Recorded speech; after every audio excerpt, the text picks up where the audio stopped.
Turn left. କେତେ ଛେଳି ଆଚ୍ଛା ଟିକେ କରିବି। ପାହାଡ଼ ଉପରେ ନିରୋଳା ଓ ଶାନ୍ତ ପରିବେଶ ସହିତ ପ୍ରାକୃତିକ ସୌନ୍ଦର୍ଯ୍ୟରେ ଭରପୁର ଏ ଜାଗା। ଓଃ, ଯାଇକି ପୁରା ମଜା ଆସିଗଲା।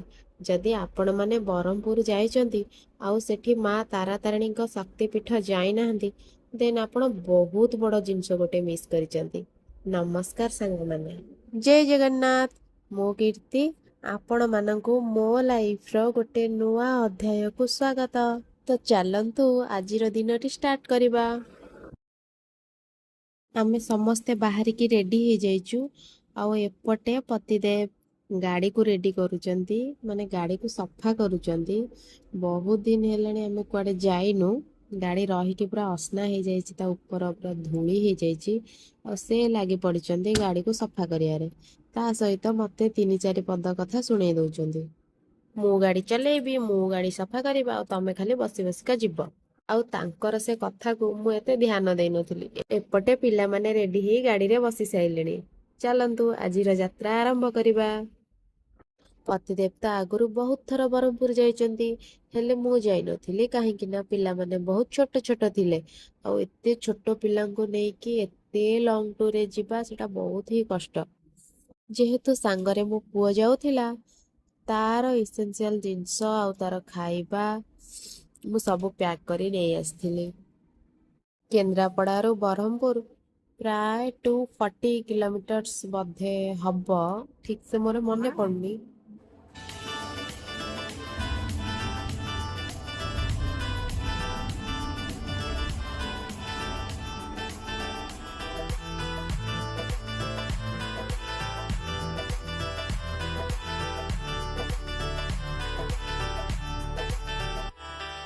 ହଜବେଣ୍ଡଙ୍କର ବ୍ରହ୍ମପୁରରେ ତାଙ୍କ ବିଜନେସ୍ ରିଲେଟେଡ୍ କିଛି କାମ ଥିଲା, ତ ସେ କହିଲେ ଚାଲ ଆମେ ସମସ୍ତେ ଯିବା।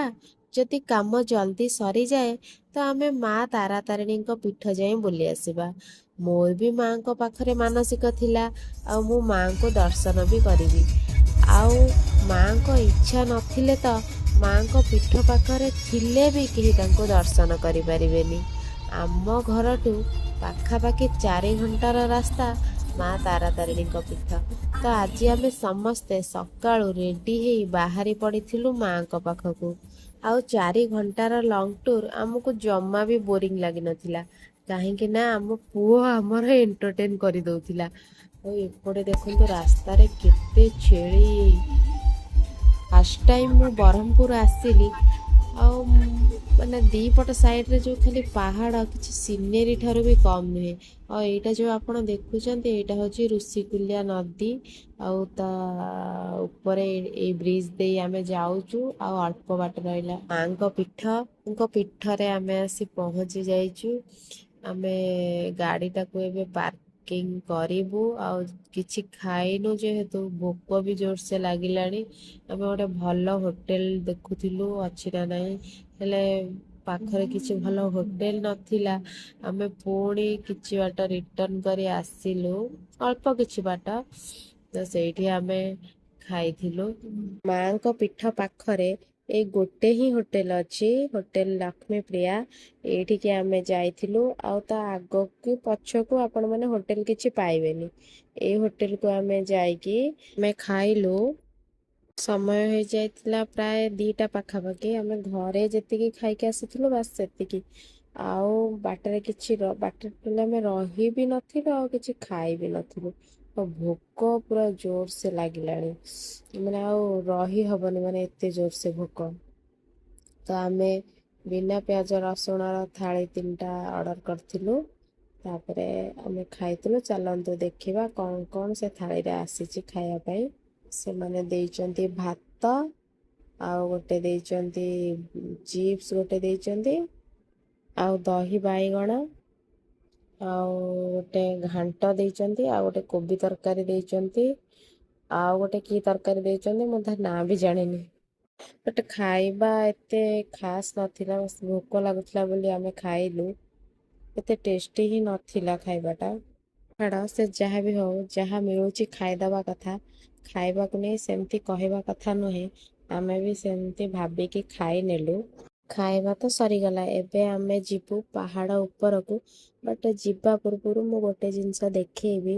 ଦେଖନ୍ତୁ, ଏଇଟା ଯୋଉ ଦେଖୁନାହାନ୍ତି ଆପଣମାନେ, ଏଇଟା ହେଉଛି ପାହାଡ଼ ଉପରକୁ ଯିବାକୁ ରୋପ୍ ୱେଟା।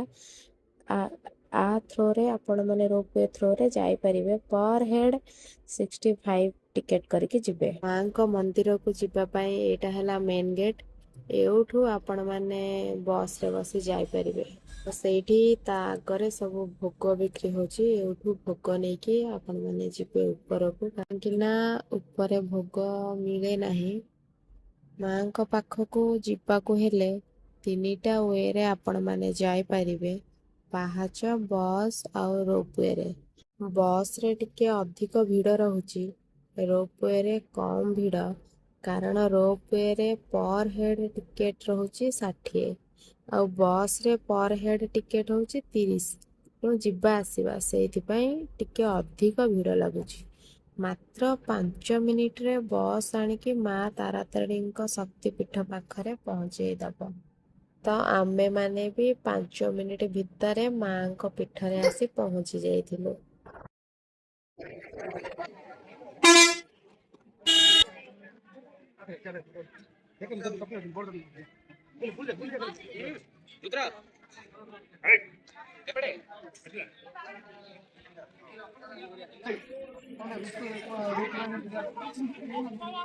ଆମେ ସମସ୍ତେ ଗଛ ତଳେ ଆମର ଜୋତା ଗୁଡ଼ାକ ସବୁ ରଖିଦେଲୁ।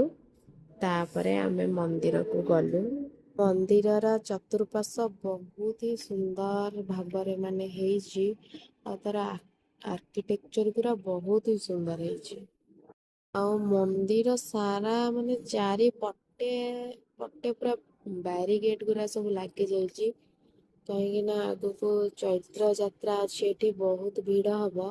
ସେଥିପାଇଁ ବ୍ୟାରିଗେଟ୍ ଚାରିଆଡେ ଲାଗି ଯାଇଛି, ଭିଡ଼କୁ କଣ୍ଟ୍ରୋଲ କରିବା ପାଇଁ।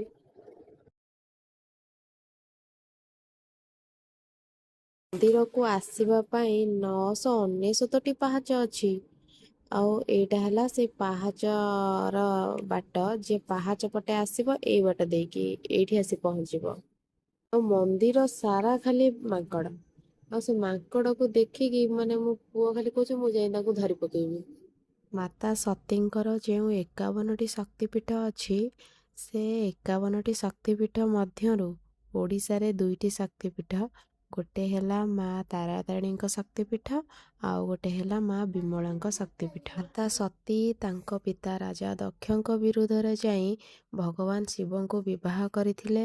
ହେଲେ ରାଜା ଦକ୍ଷ ଭଗବାନ ଶିବଙ୍କୁ ଜମା ବି ପସନ୍ଦ କରନ୍ତିନି। ରାଜା ଦକ୍ଷ ଗୋଟେ ଯଜ୍ଞର ଆୟୋଜନ କରି ସମସ୍ତ ଦେବାଦେବୀଙ୍କୁ ନିମନ୍ତ୍ରଣ କରିଥିଲେ, ହେଲେ ମାତା ସତୀ ଆଉ ଭଗବାନ ଶିବଙ୍କୁ ନିମନ୍ତ୍ରଣ କରିନଥିଲେ। ଏକଥା ପରେ ମାତା ସତୀ ଜାଣି ସେ ଯଜ୍ଞକୁ ଗଲେ, ଆଉ ତାଙ୍କ ପିତାଙ୍କୁ ତାଙ୍କୁ ଆଉ ମହାଦେବଙ୍କୁ କାହିଁକି ନିମନ୍ତ୍ରଣ କରିନଥିଲେ ବୋଲି ପଚାରିବାରୁ ତାଙ୍କ ପିତା ରାଜା ଦକ୍ଷ ସମସ୍ତ ଭଗବାନଙ୍କ ଆଗରେ ତାଙ୍କୁ ଆଉ ମହାଦେବଙ୍କୁ ଅପମାନିତ କଲେ। ଆଉ ଏକଥା ମାତା ସତୀ ସହି ନ ପାରି ସେ ଯଜ୍ଞ କୁଣ୍ଡରେ ନିଜର ପ୍ରାଣ ତ୍ୟାଗ କରିଦେଲେ। ମାତାଙ୍କର ସେଇ ଦଗ୍ଧ ଶରୀରକୁ ଭଗବାନ ଶିବ ଧରିକି ତାଣ୍ଡବ କରୁଥିଲେ, ଯାହା ଫଳରେ କି ପୁରା ବିଶ୍ୱ ଧ୍ୱଂସ ହେଇଯାଇଥାନ୍ତା। ଏସବୁ ଭଗବାନ ବିଷ୍ଣୁ ଦେଖି ତାଙ୍କର ସୁଦର୍ଶନ ଚକ୍ରରେ ମାତାଙ୍କ ଶରୀରକୁ ଖଣ୍ଡ ବିଖଣ୍ଡିତ କରିଦେଲେ। ମାଙ୍କ ଶରୀର 51 ଖଣ୍ଡରେ ଭାରତର ବିଭିନ୍ନ ଜାଗାରେ ପଡ଼ିଲା। ସେ ସବୁ ଶକ୍ତିପୀଠ ନାମରେ ପରିଚିତ। ଆଉ ଏଇଠି ମାଙ୍କର ସ୍ତନ ଭାଗଟି ପଡ଼ିଥିଲା, ସେଥିପାଇଁ ଏ ପୀଠକୁ ସ୍ତନ ପୀଠ ମଧ୍ୟ କୁହାଯାଏ। ତ ଏଇଟା ହେଲା ବଟବୃକ୍ଷ। ଏଇଠି ଯିଏ ଯାହା ମାନସିକ କରିଥାଏ ଏଇଠି ଶଙ୍ଖା ଆଉ ମାଙ୍କ କପଡ଼ା ନେଇକି ବାନ୍ଧନ୍ତି। ସେମିତି ମୋର ବି ମାନସିକ ଥିଲା, ଆଉ ସେଇଟା ପୂରଣ ବି ହେଇଛି। ଆଉ ମୁଁ ଯାଇକି ସେଠି ମୋର ଶଙ୍ଖା ଆଉ କପଡ଼ା ନେଇକି ବାନ୍ଧିଥିଲି। ଯେହେତୁ ମନ୍ଦିର ଭିତରକୁ କିଛି ଫୋନ୍ ଆଲାଉ ନଥିଲା, ସେଥିପାଇଁ ମୁଁ ମନ୍ଦିର ଭିତରର କିଛି ସୁଟ୍ କରିପାରିନଥିଲି। ଯାହା ହଉ ଭଲରେ ମାଙ୍କର ଦର୍ଶନ ହେଲା, ଆଉ ସବୁ କାମ ସରିଗଲା। ଆମେ ଏବେ ମନ୍ଦିରର ବାହାରକୁ ପଳେଇ ଆସିଛୁ। ଏବେ ଆମର ବସ୍ ଆସିବ, ଆଉ ଆମେ ସେ ବସ୍ରେ ବସି ତଳକୁ ଯିବୁ। ଆଉ 5 ମିନିଟ୍ ଭିତରେ ଆମେ ଯାଇ ତଳେ ପହଞ୍ଚିଯିବୁ। ଆମେ ଆଙ୍କ ପାଖରୁ ଭୋଗ ନେଇଥିଲୁ, ହେଲେ ପେମେଣ୍ଟ କରିନଥିଲୁ। ଏବେ ଆସିକି ତାଙ୍କର ପେମେଣ୍ଟ ଆମେ କରିଦେଲୁ। ଏବେ ଆମେ ଯାଉଛୁ ଆମ ଗାଡ଼ି ଷ୍ଟାଣ୍ଡ ପାଖକୁ ଯୋଉଠି ଆମେ ଗାଡ଼ି ରଖିଛୁ। ଏବେ ଆମେ ରିଟର୍ନ କରିବୁ ଘରକୁ।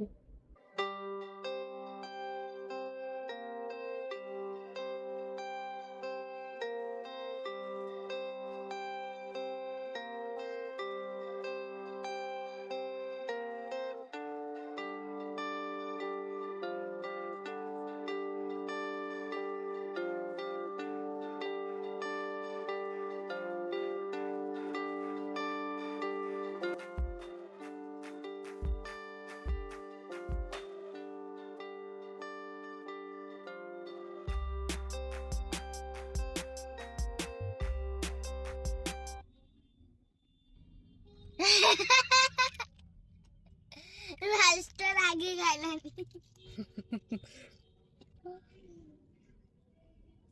मम्मा